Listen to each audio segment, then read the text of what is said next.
Hello friends! People ask me about cameras and lenses, but accessories can be just as important. If you can't rely on your accessories, like your tripod or your memory card, your camera and your lens aren't going to do you a lot of good.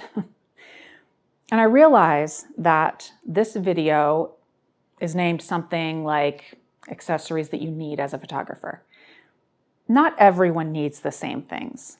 You decide what you need.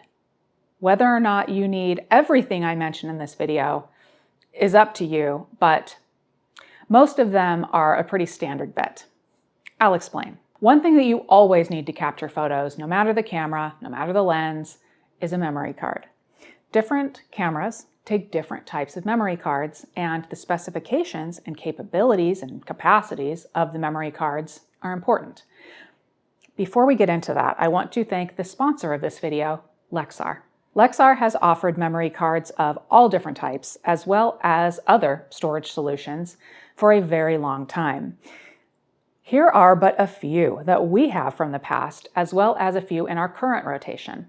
We have used several brands of memory cards.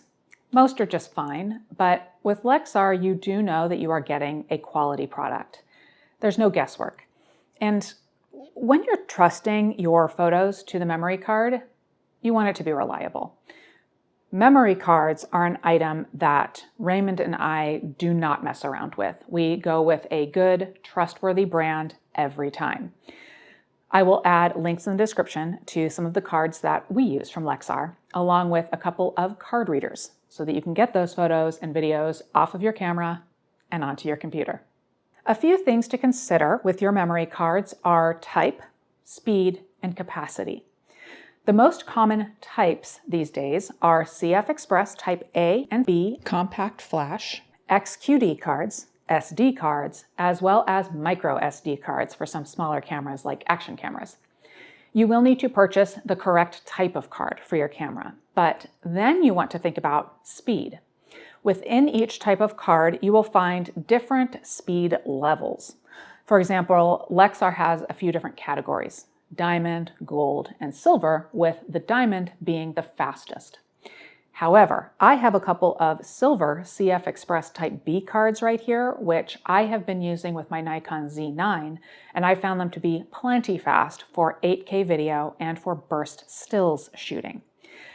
If you have a camera with some of the top-end specs, like 8K video or very, very fast stills shooting, and you want to eke out every last drop of performance of that camera, go with the fastest cards. For the rest of us, we can save a little bit of money with the slightly slower cards. Last, capacity. You can get terabytes worth of storage on your memory cards these days.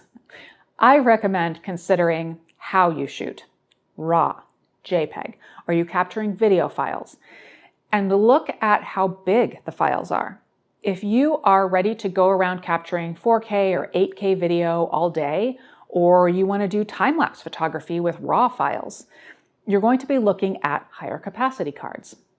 Take the Nikon Z9 that I'm filming with right now. One RAW image file is about 60 megabytes. Imagine time-lapse photography, maybe an overnight astrophotography time-lapse where you are capturing at least 1,000 images.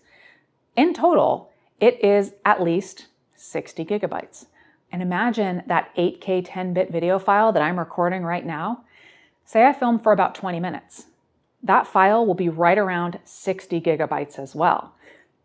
There are actually more specifications for memory cards, especially talking about SD cards, so check your camera's manual for more guidance on your specific camera.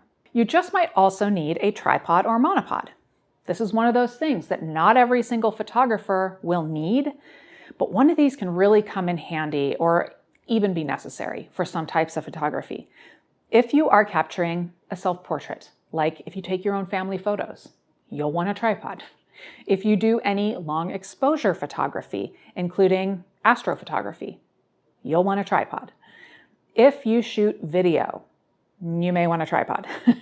Same with macro photography. You may need to use a tripod for that. And then there is photography with a big lens, like wildlife or maybe sports. you may want a monopod or a tripod to help you hold and manage the weight of that big lens. There are so many tripods and monopods out there. For most purposes, you don't need to spend top dollar to purchase one. Make sure it will hold the weight of your camera and lens, especially if you are using a super telephoto lens. There are options like how the legs fasten in their extended or collapsed positions, how tall the tripod is, the head of the tripod, like how it moves as you adjust it. Those are all a matter of personal preference. The next thing you'll need is a bag or some sort of storage while traveling. If you're just going out for a day of photography, you may only be bringing one camera and one lens, and you'll throw the strap over your shoulder and be off. However, if you are bringing multiple lenses or if you're traveling, you probably want a way to protect your gear. Now, I have been known to wrap my camera in a sweatshirt and tuck it into a hydration pack, but you can purchase wraps like these if you want a simple solution.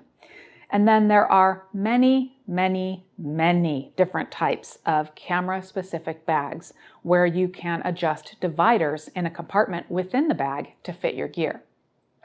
This protects the gear from bumping into each other and bumping into your other things as it's being moved from place to place. There are backpacks, shoulder bags, sling bags, messenger bags, all sorts of shapes. There are even hard cases like this one.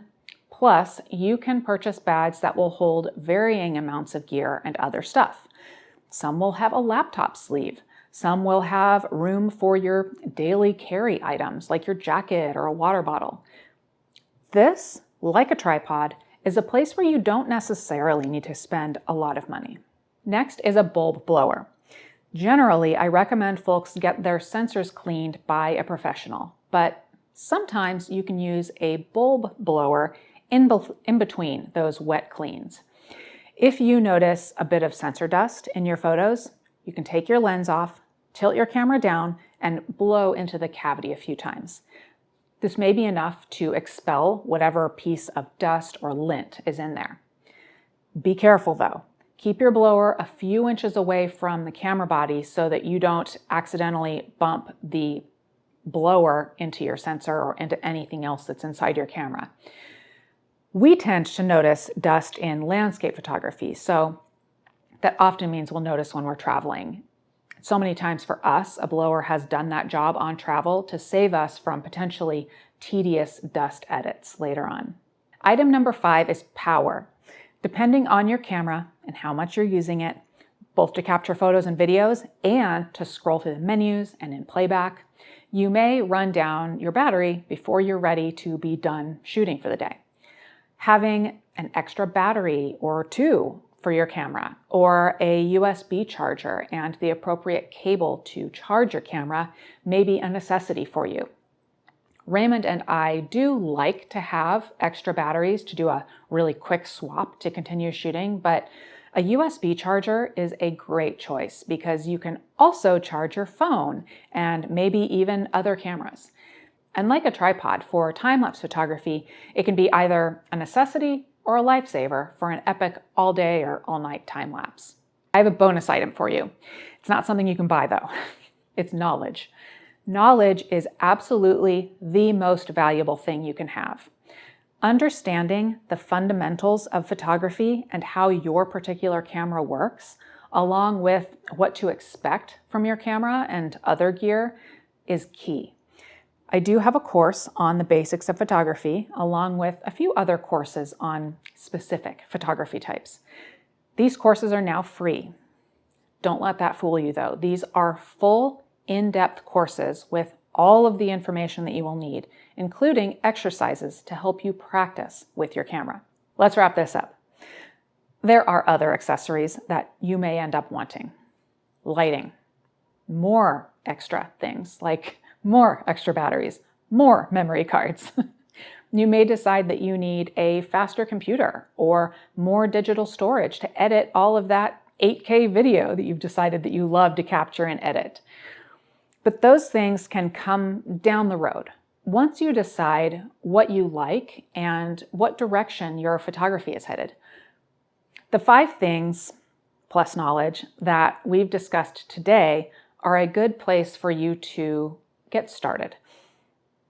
If you have any other suggestions for photographers out there, accessories that you find especially helpful in your photography, or you know what? If you purchased an accessory and then didn't end up making use of it, let us all know that too, down in the comments. I love it when we can all help each other in that comment section. I have added links in the description of this video to examples of the items that I talked about today, including a variety of Lexar memory cards. Thank you to Lexar for sponsoring this video, and thank you for watching.